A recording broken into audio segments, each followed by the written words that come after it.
we are so glad that you made the decision to join us for our collective online experience. It means the world to us that you would choose to spend a part of your week with us, and we hope you enjoy today's message. Would you do me a favor? More noise than you've made this entire time, because being a pastor can be difficult, challenging. You get those fun emails when someone doesn't have something good to say to you.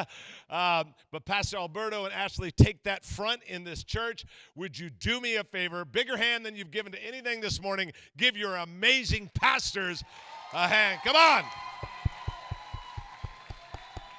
Yeah. Stop the floor.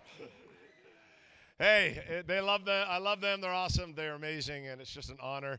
And I look forward to many more years of being able to put some handprints and fingerprints onto the life of these amazing pastors. And, man, let's blow this thing up, and let's do something amazing for God.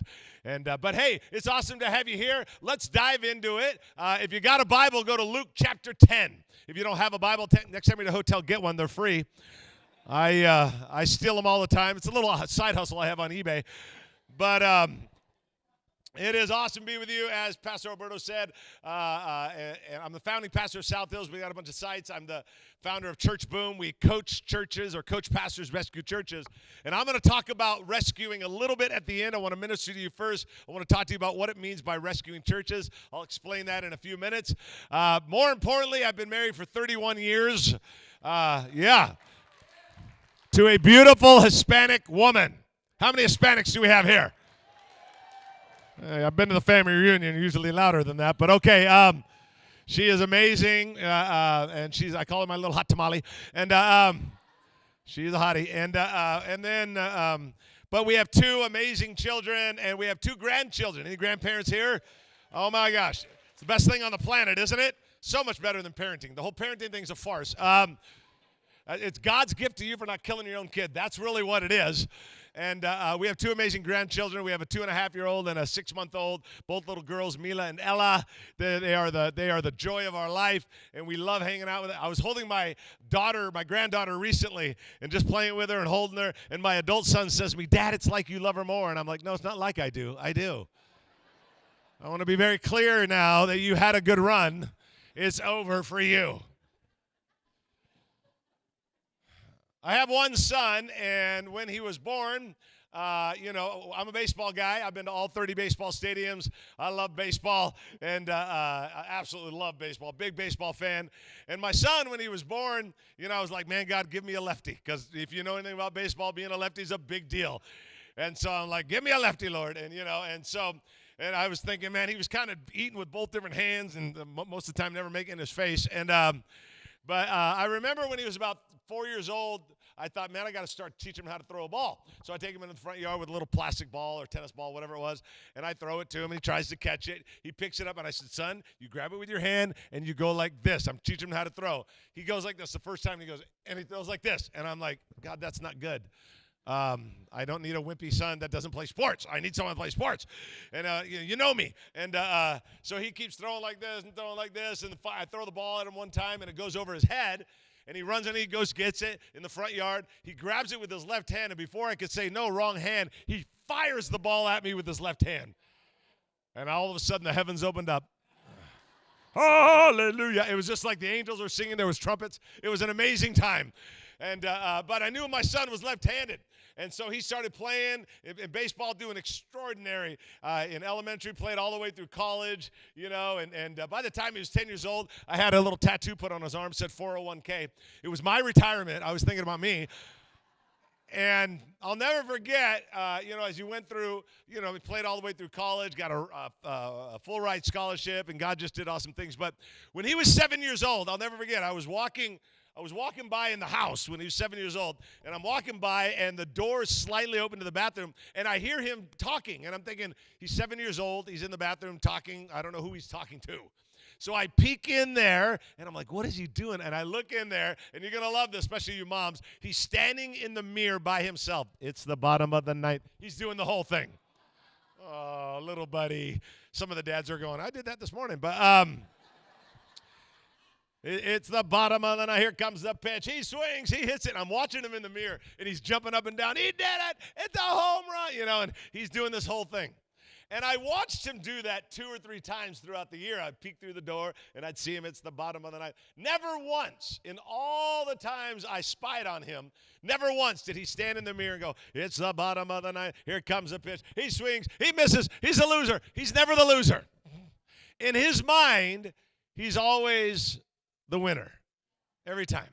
And I thought about that, thinking back when he's 7 years old, and I'm thinking, what in his mind caused him to think that he was the winner at 7 years old? And I'm thinking, well, I hope I instilled that in him, but I'm thinking, no, I actually believe before he was even born it was instilled in him. That God desired him to win, just like God desired you to win. God desired you to excel. God has put dreams in your hearts. I don't know what it is sometimes, but sometimes for a lot of us, we're born with a shout, but we end up with a whisper. We're born with a shout, but we end up with a whisper. And somehow our dreams just turn into routines. That's never what God intended for your life. I don't care if you're brand new to this church, you're not even sure about God, you're not sure about any of this, or you've been going to church for a while. I don't care if you're 15 years old in here or you're 85 years old in here. God's got something for you. God has designed you to be a hero. God has designed you to come to the rescue. God has designed you to win. God has designed you for something great. I believe it. You got to believe that. He's designed you for that. And somehow we let things get in our way, fear, doubt. And I tell you, the one thing that gets in our way the most is other people's opinions. Other people's opinions. I don't know what it is, but for some reason we give ear to broke and poor and people that are negative. People that are broke and negative. People that are critical. People that, I've always noticed that people that are above me are trying to pull me up. People that are below me are trying to pull me down. I don't know what it is. You know why? I do think this. I think people have a tendency to tear down your dream to a level that's comfortable for themselves. You know why? Because your desire for excellence threatens their mediocrity. That's why. That's why. But God has designed you to win. And we find the story in Luke chapter 10 where Jesus gives this formula of how you can be the hero in the story, how you can come to the rescue, how you can be that one. He gives this story. So let me take you back 2,000 years ago. Jesus is standing there, okay, he's teaching or whatever, and there's 35 religious people. Now that sounds good, like, hey, they're religious. It's not good. They're like black and white and super religious and arrogant. It's just ugly. And there's 30, let's say there's 35 of them. It doesn't say in the Bible. Let's just give you a crowd. There's a little crowd of 35 religious people. Jesus on this side. Here's where we pick up the story in Luke chapter 10, verse 25 through 26. It says this. One day, an expert in religious law stood up to test Jesus by asking him this question, "Teacher, what should I do to inherit eternal life?" That's a good question. If you meet Jesus, you might want to know, how do I get to go to heaven? Because I don't want to go to the other place because it's too hot. I live in Bakersfield. I know what it's like. And so Jesus replies, "What does the law of Moses say? How do you read it?" Now, are you seeing this, okay? Jesus here. One of the religious guys, according to the Bible, stands up. Maybe there's 35 of them. I'm just giving a number there. Says, "Hey, Jesus, how do you inherit eternal life?" And I love what Jesus says. He basically says, what do you think it says? You're the expert. I love that Jesus answers the question with a question. And he says, what do you think it says? Now, this is where it gets really interesting, okay? The man answered in verse 27. The man answered, "You must love the Lord your God with all your heart, with all your soul, with all your heart, with all your soul, with all your strength, with all your mind." Help me out. Love your neighbor as your what? Come on, one more time. Love your neighbor as your... Okay, so why is that so important? Leave that up there for a moment. Love the Lord your God with all your heart, soul, strength, and mind. Now, this is why it's so important, that verse. Because religious people, he was a religious person, they would usually only say, hey, if you want to go to heaven, just love God with all your heart, soul, strength, and mind. They never said, love your neighbor as yourself. The only reason this guy did it is if you back up in the Bible a few weeks before, Jesus had a similar conversation. Jesus is the one that added that because these guys would ignore it. In other words, they would only kind of teach part of the Bible. And how many know that selective obedience isn't obedience at all? It's just convenience. That's what was happening here. It was just convenience. So, because this is what they would say. Just love God with all your heart, soul, strength, and mind. They left off, love your neighbor yourself. The only reason this guy said it is because he heard Jesus say it a few weeks before. And so they added it because the love of the Lord your God is in one part of the Bible. Love your neighbor as yourself is in another part of the Old Testament. Jesus brought them together and said, you guys are only speaking half of the truth. And so, and we're all guilty of that, aren't we? Because here's what I know is like we can, it's easy to kind of get into one part of the Bible but kind of ignore the other. Okay, so in the Bible it says, there's a scripture that actually says that God opens up the window of heaven. I want you to imagine God opening up the window of heaven, taking out a bucket of blessing and finance and everything else and pouring it into your life. He says he wants to pour it into your life that you wouldn't be able to contain it. Out of curiosity, does that sound good to anybody? I love that scripture. I'm like, bring it on, God. And if you don't like that scripture, pray I get your blessing. I'm good with it. Lord, give Chris all that money, whatever you want. So he says, I want to open up the windows of heaven. I want to pour out a bucket of blessing. Okay, that's awesome. But you know, right before that, he says, but what you need to do first is you're going to need to trust me with your tithe. 10% belongs to me. So we like the bucket of blessing, not sure about the tithe part. You know what? We love God's forgiveness, don't we? I love God's, all the dumb things we do. How many done some dumb things in the last, hour? We all do dumb things. God forgives us. Thank God he forgives us. Okay? But how many love that forgiveness when he wants you to exercise it on someone that betrayed you, someone that hurt you, someone that did something mean to you, and yet he wants you to exercise that? Do you see how we like one part but not the other? We're all guilty of that. I remember years ago I was late for an appointment. I hate being late for appointments. I love being on time. And I was going down. I live in Southern California, Orange County area, and I was late to a speaking appointment. I'm about 40 minutes away, an hour away, whatever. And I'm going down the freeway, and I'm like, man, am I late? And I'm doing a nice Christian 95, and I'm flying down the freeway, and going fast. And how many have ever been flying down the freeway going fast because you're late, or you run through a yellow light and you say a quick little prayer? Come on. God help me. Be with me, Lord, as I break the law. We all do it. And so, I am flying down the freeway 95. I'm like, God, I'm late. I'm sorry, God, but I got to fly. And I don't know how fast I was going, but I was going fast. And all of a sudden, I look in the mirror, and there's a red and blue light. Woo! They're doing like this. So I'm thinking, what do I do? I had to think quick, so I punched it. No, I'm sorry. That would have been awesome, huh? Helicopter, pastor. Anyway, so he pulls me over. I'm like, oh, man, now I'm going to be late, even more late. And I'm not even going to be late. That's going to cost me some money. So I pull over to the side of the road, and then he gets out, and I see him walking. How you adjust the mirror, you kind of see him walking towards you. Yeah, we all do it. And so he's going like this, and I look down, and I see my Bible. Now, I'm just going to be totally honest with you, which I really love when pastors say, can I be honest with you? Because I'm always thinking, what have you been doing up to this point? But people always do that. Can I be honest? I'm thinking, yeah, that'd be a great start. Let's try that. So I look over, and I see my Bible. And I know this is bad, and you're all going to be like, that's horrible. I'm just telling you the truth, man. He's walking up, and I see my Bible, and I quickly put the big old thick Bible right on top of my dashboard. Because I'm thinking maybe he's one of us. This is going to get me out of trouble right here. Come on, brother. So, you got the Bible up there, and I put a candle up there, and, cup of tea, because, that's the social media way to have a devotion. So, I don't know why we do that, but whatever. And then he comes up, and I roll down the window, license and registration, please. So he's talking to me and doing whatever, and you were doing 190. That's why I pulled you over. And I'm like, okay. And the entire time, Pastor Alberto, he's looking in the window, and he's talking to me, and he keeps taking his eyes in. He's shifting them like this, and he's looking over at my Bible, and I'm like, I got him. This is it. He's one of us. And then he's like, okay, and he leaves, and I'm thinking, what's he doing? He goes back to the car, and I see him writing stuff out, and I'm thinking, he's writing me a ticket. I can't believe it. I thought, what happened, He comes back up, and he goes, here's your license registration. You got to sign here. He's doing all this stuff. I'm like, I don't know what happened. And then he goes, okay, well, drive safely. And he walks away, and then he goes back, and he puts his head inside of the window, points at the Bible, and says, by the way, read Romans 13:1. Now, I know the Bible. I don't have every verse memorized. He takes off. I open it up. It says, obey the laws of the land. Yeah. You laugh, I'm out $375. You know what he was really telling me? Hey, buddy, you might want to follow the whole Bible. That's really what he was telling me. And that's what was happening here in this story. These guys, Jesus is really saying, hey, you can't just love the Lord your God and then not love your neighbors yourself.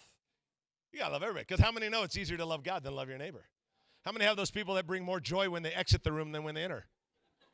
You know what I'm talking about? Like, really? You got to leave? That's too bad. You know what I'm talking about.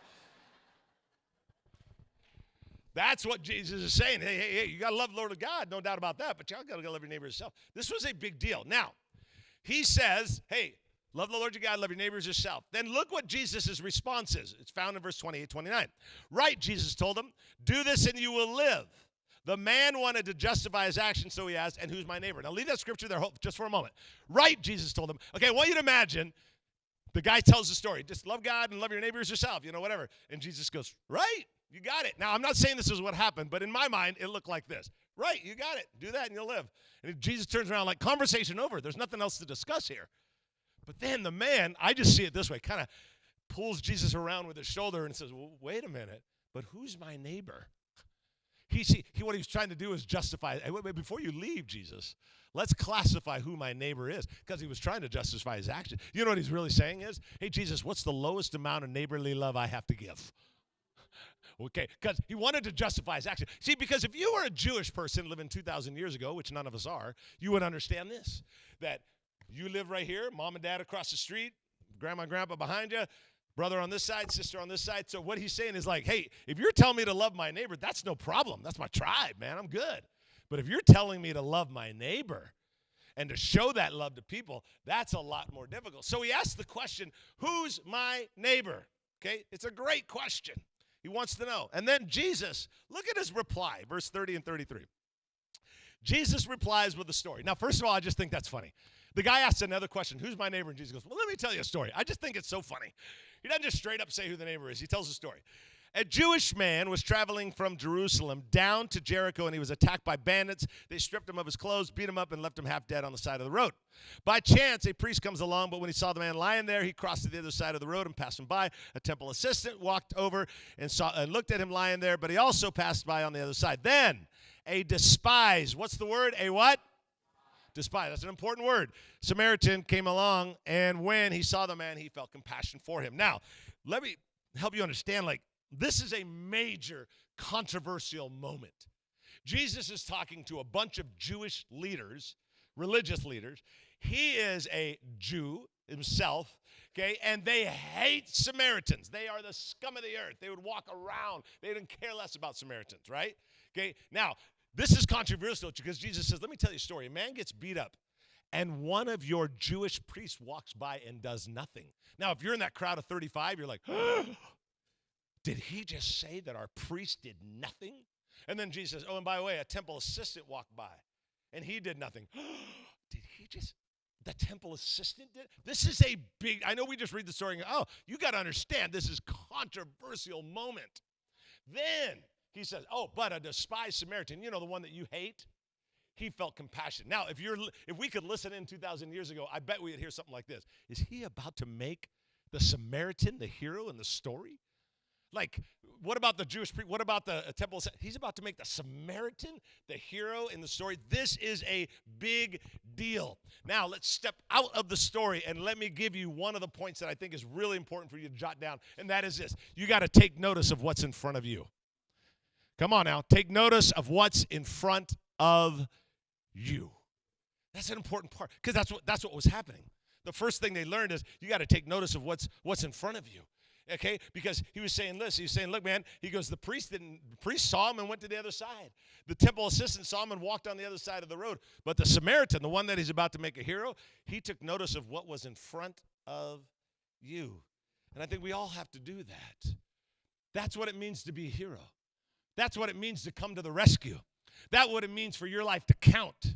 Is to take notice of what's in front of you. Jesus is literally giving the recipe and formula on how to do this. And I love it. It reminds me, I was on I do a lot of flying. Did 161 flights last year. So I'm leaving right after this to go catch a flight. I do a lot of flying. I still don't like it. It's a nervous wreck for me. I get on there. And by the way, you ever thought of this? The last thing you see before you get on is the word terminal. Who came up with that idea? Think about it for a moment. Let that sink in. Terminal. That doesn't, you're going to die. It may as well say that. Terminal. I couldn't think like entryway, or bridge. No, let's call it a terminal. So I get on the terminal and I go onto the plane. And I'm actually going on a mission trip to Honduras, where some of you may be going to, hopefully. And I'm about to go on a mission trip and help out Convoy of Hope, whatever. I get on the plane. It goes out to the runway. It sits there for 15 minutes, half hour, 45 minutes, an hour. It's in July. It's like 190. I've already lost 7 pounds. You want a good weight out program, just go there and you'll lose weight. And so I'm sitting there just dripping. And it's about an hour and a half, 2 hours go by. They're not even telling us what. The flight attendant, I have no idea. Everybody has no idea. Everybody on the plane is complaining. People are getting grumpy. The whole area, the whole environment is just going crazy. And I'm a very upbeat person, as you can tell. But I started getting into it too. I'm like, yeah, where's the pilot? Crucify him. Just yelling stuff out. Bring us Barabbas. Whatever came to my head. I'm getting mad. So I go back. I'm like, I got to go to the bathroom. So I go back, and there's a door right here to the bathroom. I'm about to open it up, and there's a flight attendant standing right there as I'm opening up the door. She looks at me. She goes, how you doing? And I'm thinking in my mind, why are you so happy? It's 100 million degrees out here. And so I said, excuse me, ma'am. I go, can I ask you a question? She goes, sure. And I said, I'm holding on to the door there, the bathroom, and she's standing right here. I said, why are you so happy? And she says, well, I'm not supposed to talk about it at work, but it's Jesus that makes me happy. How do you think that made me feel? I'm the pastor on the flight. And make it even worse, she leans in, no joke, she leans in and she goes, do you know Jesus? And I'm thinking in my mind, apparently not, I thought I did. So she baptized me in the sink. I've been a Christian now for almost a week. We end up going to where we went to Honduras. We finally got there. Long story short, man, we saw a major need there. I went back and I spoke to the Convoy of Hope ministry, and I'm like, hey, man, I got to do something. I got some influence. We got to get more kids fed. At that time, they were feeding 150,000 children a day in 11 countries. And I went and I said, what if we come up with this thing called Feed One? Mother Teresa said, if you can't feed 100, you can at least feed one. What if we do something like that? And so one thing led to another. About 10 years ago, we built it, and now we're at 500,000 children a day getting fed. Isn't that amazing? In 11 countries. Now, the only reason that I say that is not like, oh, that's a good idea, and boy, you really went for it and met with the president of the Convoy of Hope. And no. I'm not that smart. I'm not that good looking. I'm not anything. I can just tell you this. I know this much. Jesus wants me to take notice of what's in front of me. And you know what? Let me give you 3 words that I just do not want you to forget. Revelation requires responsibility. You know what revelation is? It's when Jesus opens your eyes for the first time to something that you've never seen before. And you know what some of us do? Revelation, walked by, saw the guy beat up. What did the priest do? Just went. Bible says he went to the other side of the road. A lot of us do that. We see the need and we're like, oh man, I hope someone takes care of that. I'm doing enough already, man. That's what Jesus is going against. He's like, no. When I give you revelation, it requires responsibility. Revelation always requires responsibility. You got to take notice of what's in front of you. Let's go back to the story. Jump back into the story 2,000 years ago, verse 34 and 35. Going over to him. Now he picks up the story. The Samaritan, the one they hate, soothed his wounds with olive oil and wine, bandaged them, put the man on his own donkey, took him to an inn where he took care of him. The next day, he handed the innkeeper 2 silver coins, telling him, take care of this man. If his bill runs higher, I'll pay you next time I'm here. This is such an amazing story because basically, here's what's happening. He says, man, the Samaritan walked by and he had compassion. Remember the crowd? They're like, is he going to make the Samaritan the hero? What in the world? And then he goes on to tell the story. Yeah, the Samaritan picks him up and takes him on a donkey and takes him to an inn and pays all this money. Does everything he can. He's making him the hero. And he's showing us how you and I are the hero. I think there's a second thing that I want you to write down, and that is this. Do what you can with what you have. Doesn't mean you do everything. You just do what you can with what you have. That's it. Okay, think about it for a moment. The Bible says that the Samaritan, everybody else ignored him. All the religious people ignored the poor beat-up dude. The Samaritan got on his knees and gave him oil, wine, and bandages. Now, I don't know what oil, wine, and bandages do. I didn't live back then, but I can tell you this much. Maybe the man needed medicine, but you do what you can with what you have. Maybe the guy didn't need a donkey. I mean, that's pretty slow. Maybe he needed a horse, but you do what you can with what you have. Maybe he didn't need to spend the night in an inn. Maybe he needed to go to a hospital, but you do what you can. Help me out with what you always do what you can with what you have. It's never about equal giving. It's always about equal sacrifice. And you do what you can with what you have. You take notice of what's in front of you because he is clearly telling us revelation requires responsibility. When you see a problem, you got to do something about it. Reminds me of when we started the church this month. I'm the founding pastor of South Hills Church. We have a bunch of sites and all that. We started the church 25 years ago this month. And I'll never forget when we were going to start the church, we thought, well, how are we going to promote this? We got like 30 people on our little group. We're going to promote it. How are we going to do it? Okay, so we came up with this idea. What if we make a 4-minute video about our church? Do you know how hard it is to make a 4-minute video about a church that doesn't exist? Seriously, you got people on there crying, it's changed my life. I'm like, you liar, you know what? Got little disclaimers at the bottom of the video. These are just actors. These are not real people. Anyway, so we make this 4-minute video. Now, we put them actually on videos. Some of you younger people are like, what's a video? It's right next to the payphone and the pager. It all blends together. But this video, we made a 4-minute video. When video was on its way out, DVD was on its way in, make a 4-minute video. And we went to the mail house. That's the place that sends out mail when you get a current resident. Like if you get someone at your house that's current resident, came from a mail house. And so we said, okay, send it to these homes, 10,000 homes. Boom, they send them out. It's on a Monday they go out. On Sunday they're supposed to, is our first service. So we have 10,000 videos go out. That's the big promo. We put all of our eggs into that basket, and we're like, we're going to promo this way. There was a problem at the mail house, and the label machine got stuck. And on Monday, 6 days before we opened, 7,000 of the 10,000 videos went to the same home. Can you imagine that? The lady called. Now, you think the post office would be like, no, this ain't right, maybe. Nope, they just stacked them on pallets in front of her house. She called me up. I'll never forget. She was cussing me out. They're like 4 or 5 civil customers. I was writing them down. I was like, that's a good one. I've never heard that before. And she was so mad. And the worst part is, Pastor Roberto, she didn't even come to church. I'm like, hey, lady, we got like 30 grand invested in you. Show up. So we got it all straightened out, and God did awesome things. But in that first couple of years, the thing I was most proud about the church, people ask me, I always say it was certain people that just came to the rescue. It was certain people that did what they could with what they had. They took notice of what was in front of them. The revelation required responsibility. I remember standing up there speaking at one of the services the first couple of years, and there's 3 high school students sitting there with no shoes on. Not because they didn't have money. So I'm thinking, why are they wearing shoes? So I walked up after service. I'm like, why aren't you guys wearing shoes? Man, it's clear. I know their family. They had money. And so I'm like, why aren't you wearing shoes? Oh, we saw a documentary that says that half the kids in third world nations don't have shoes. So we decided to walk around barefooted and bring attention to it. And I thought, oh, that's nice. Well, next week, ABC somehow got a hold of it, showed up at the church. The week after that, Fox News, I'm like, hey, I'm the pastor. Yeah, get out of the way. And they wanted to go right over to these kids. Well, in a matter of 30 days, somehow Nike, Puma, and Adidas got a hold of it. In the end, sent them 15,000 shoes and a check to send them to a third world country because 3 high school students had revelation. And they did something about it. Hey, I love the programs at Collective Church. I love the things that you need to get involved with. I believe in all that. But you know what? You don't need to wait for a QR code to go be Jesus to other people. Just go do it.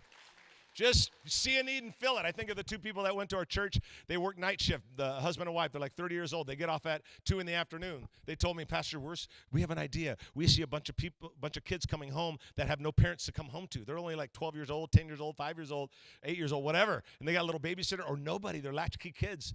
And they said, we're going to do a little Bible study and give away toys and games and food and whatever every Wednesday. I'm like, oh, that's great. That's awesome. All I said, it's great. I'll be praying for you. It's awesome. I didn't tell them to do that. Well, I went around and told all the parents if it was okay with them. Parents gave them a thumbs up. The first Wednesday, they had 4 people. Then it went to 14, 24, 34, 44. It got up to 54 kids. Every Wednesday that they would have a little Bible study in the grass area of their apartment place. Why? Because they saw a need and they did something about it. You do what you can with what you have. Revelation, they saw there was a revelation. There's a lot of kids here. Required a responsibility. They didn't sign up. Though I love that. I love all the church. Don't get me wrong. They just did it. And that's the point, you guys.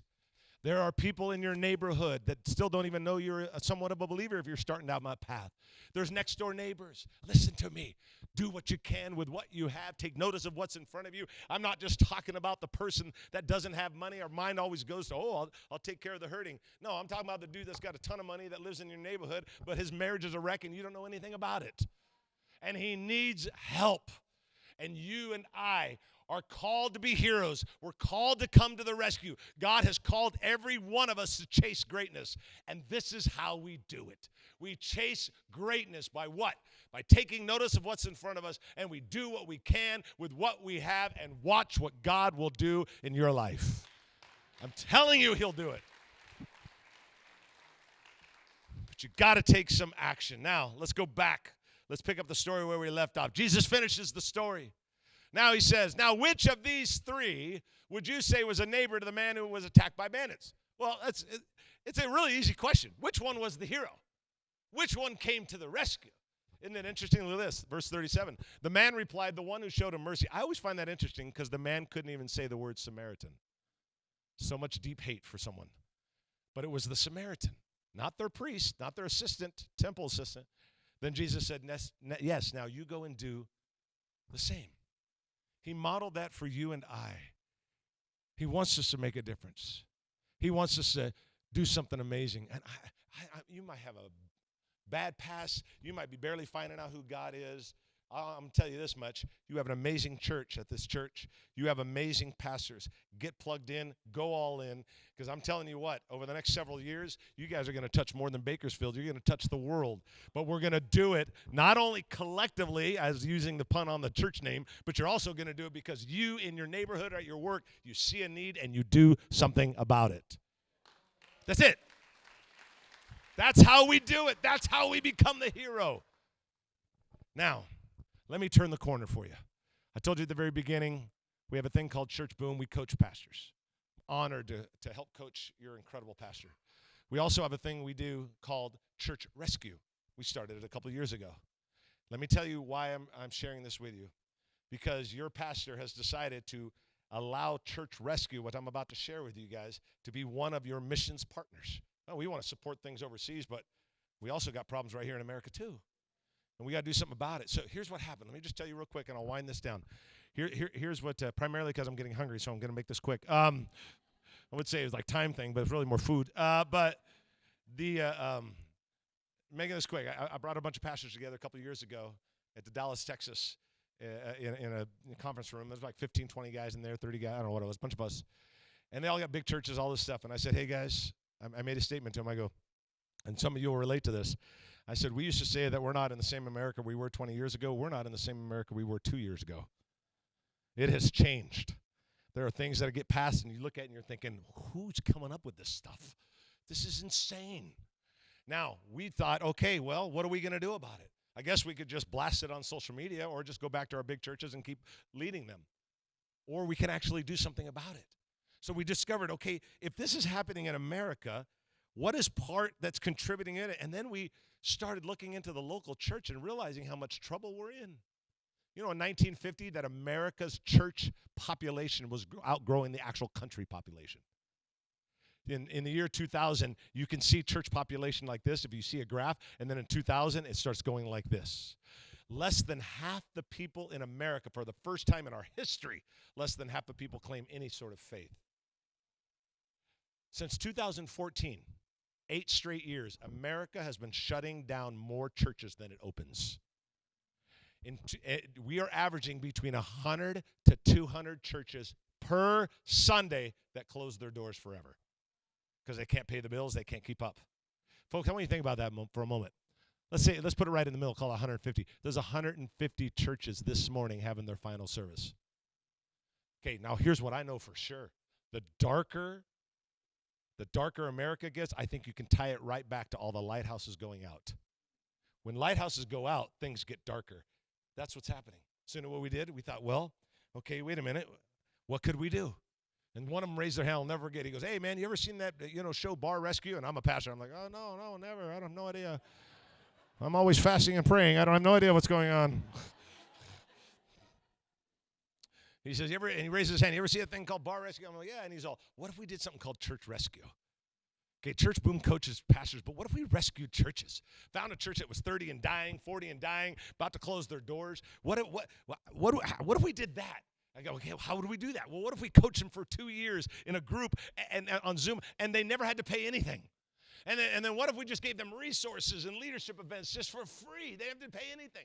And then what happens if that little church of 30 gets to 80, but they're still struggling, or they get up to 100, but the roof leaks or the toilet problem or this problem or that problem? And what if they need $8,000 and we just give it to them and we don't even ask for a dime back? What if we just did that? And I'm like, that sounds great. Where are we going to get the money? So he's like, okay, well, I love what he said. He goes, what if we get healthy churches, great churches like this wonderful church? What if we get healthy churches to kind of give a helping hand to the unhealthy churches? And you know what I thought of? I thought, man, Jesus would love that. The bride of Christ going, hey, man, come on, let me help you out. Let me give you a few dollars. Let me help coach you, man. And all of a sudden, the churches start going up. Man, that's right. It is right. It is the bride of Christ. And we got to do something about it. And so we're just sitting there just going, we got to do something, man. And so that's what we came up with. We're going to give them free resources, free coaching, and free money. And we're going to just start doing it. And I'm telling you guys, it has blown up. We just had to open enrollment 2 weeks ago for churches that are dying that said needed help. We just put a word out, and 82 churches signed up within a couple days. They're raising their hand going, help us. Now, that costs a lot of money to make it happen.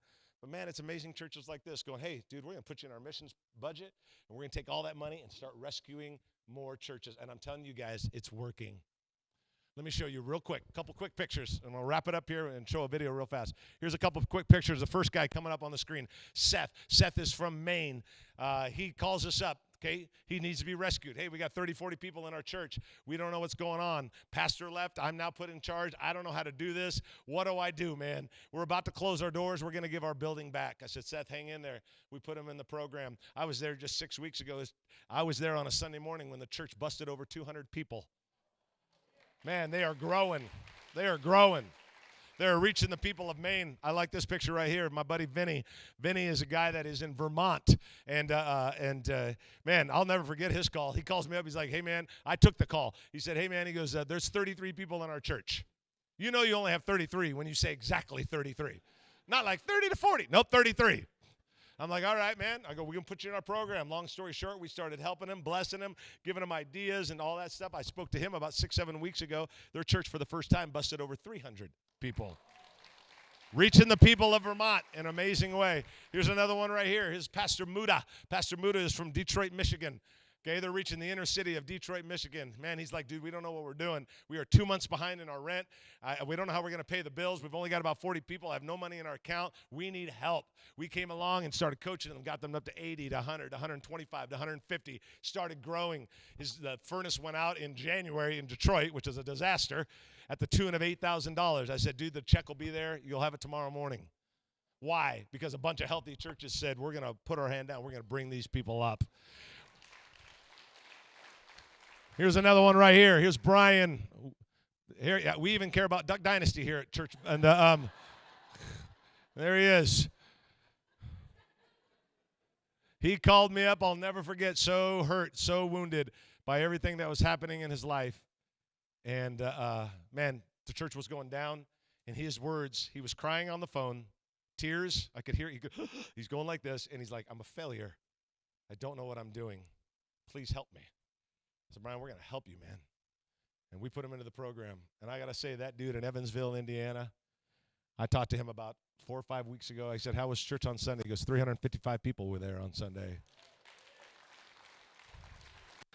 Folks, let me just tell you something. All we're doing is reaching down and saying, come on, man, let's get these churches. Because I can tell you this much, okay? If we don't do something about it, 10 years from now, 20 years from now, 30 years from now, imagine what your kids and grandkids will be growing up in. And so we're like, man, we got to keep these lighthouses open. So I say all that to say thank you. Go be a good Samaritan to people. Go make a difference. Do what you can with what you have. Take notice of what's in front of you because Revelation requires responsibility. And thank you, and to your amazing pastor for helping us rescue churches. Thank you for joining us for this week's message. We hope that you are encouraged and inspired by what God is doing in your life. So we want to remind you that you can give to our ministry by visiting our website. And hey, we would love to have you join us in person. We have 2 service times at 9:30 a.m. and 11:15 a.m. And we would love to see you there. See you next week.